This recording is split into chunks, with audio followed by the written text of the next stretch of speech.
and the privilege to be with you today to mark the International Day of Peace as I represent the SRG Nicholas Haysom. This year's theme in South Sudan, End Ethnicity, Build Peace in Diversity, aims to raise awareness on the progress made and the challenges ahead toward the full implementation of the revitalized peace agreement. It is therefore a meaningful day for South Sudan as it strives to heal the wounds of the past, consolidate a path to permanent peace. The International Day of Peace thus provides a globally shared date for all humanity to commit to peace above all differences.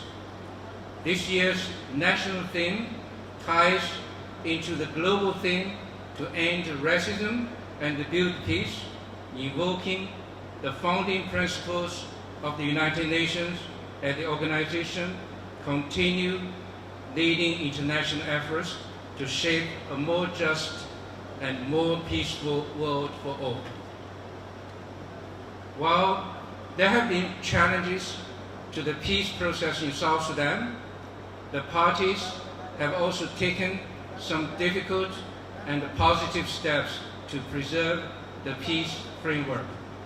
Notably, on 4th August, the signatory parties agreed on the roadmap for completing the remaining tasks of the country's transition through a South Sudan-owned and initiated process.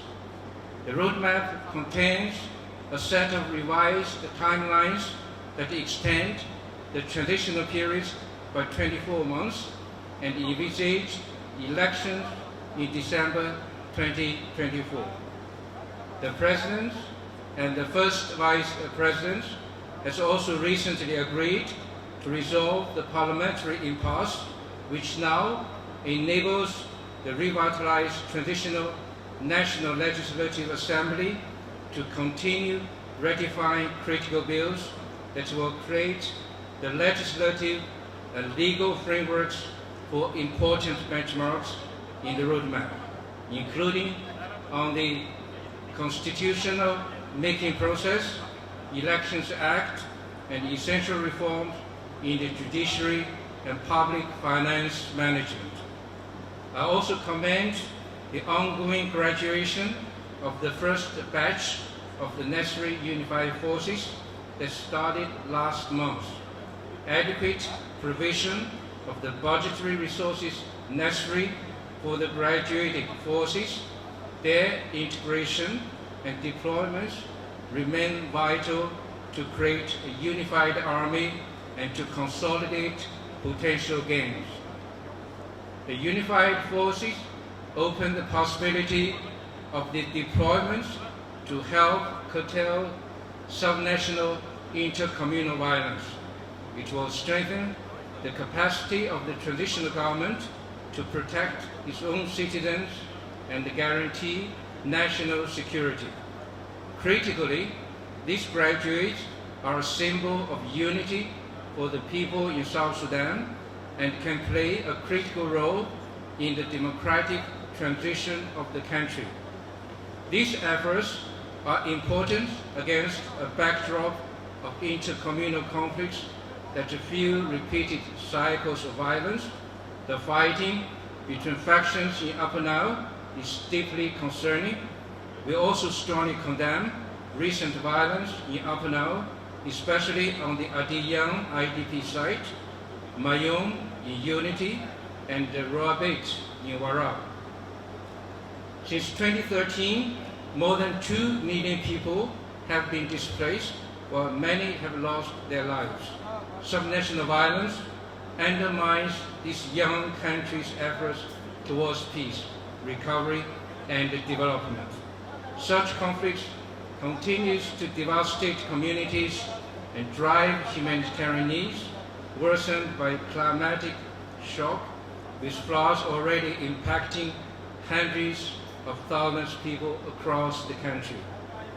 Excellencies, friends, more than 17,000 UNAMIS peacekeepers, military, civilian, and the police do their best to nurture endure partnership with local communities and authorities, traditional leaders, government's counterparts, political and military actors, law enforcement personnel, women, children, and the larger civil society. We also support humanitarian agencies to facilitate delivery of life-saving assistance to the most vulnerable. The mission also remains committed to the full implementation of the peace agreement together with AU, IGAD, and RGMAC and the international community. The momentum generated by the agreements on the roadmap should also be used as an opportunity to identify issues that have caused delays and led to bottlenecks. I hope that it will serve as a renewed consensus to recommit to the peace agreement. On today's International Day of Peace, I urge all South Sudanese to silence the guns, stand up against prejudice and hatred, and recognize that in your diversity lies your greatest strength. I reassure you that AMIS continues to be your partner for peace. Happy International Day of Peace. Thank you very much.